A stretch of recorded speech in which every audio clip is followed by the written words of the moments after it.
The night swallowed Michael Turner's headlights as his car crawled deeper along GravenHollow Road.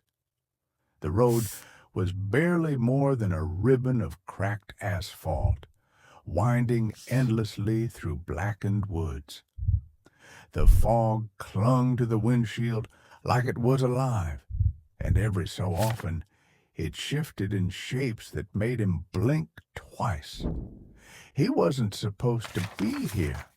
His sister was expecting him 2 hours ago, but a wrong turn had dumped him into this labyrinth of trees and shadows. His phone had been useless for the past 20 minutes, and the old GPS on his dashboard kept spitting out directions to streets that didn't exist. As he rounded another bend, the shape emerged, a towering old Victorian house set back from the road. Every window was dark, no cars, no lights, but the place radiated a strange pull. Michael's gas gauge was nearly on empty. Against his better judgment, he turned into the gravel driveway. The front door hung ajar, swaying slightly in the wind. He called out once, "Hello?" But the sound seemed to vanish before reaching the trees.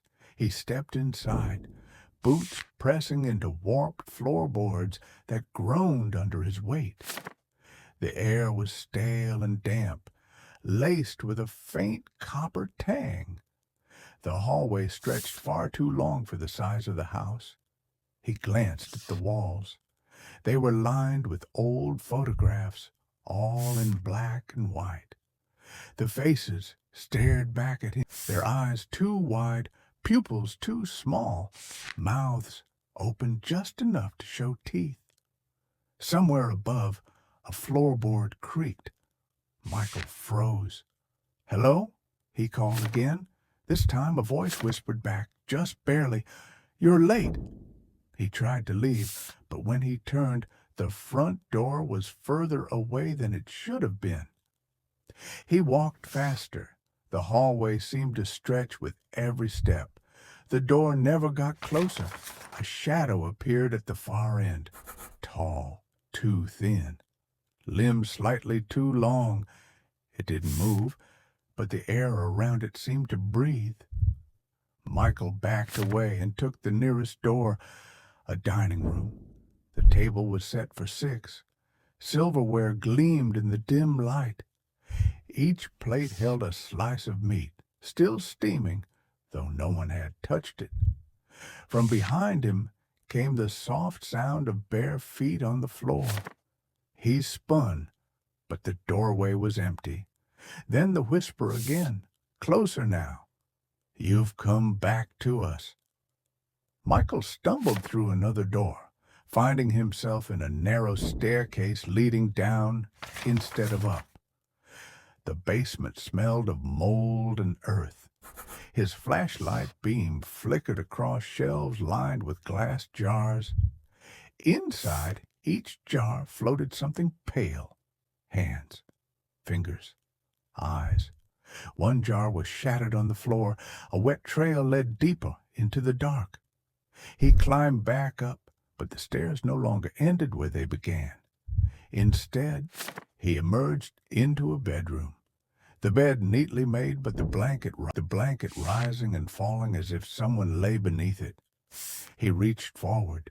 The blanket was cold, empty.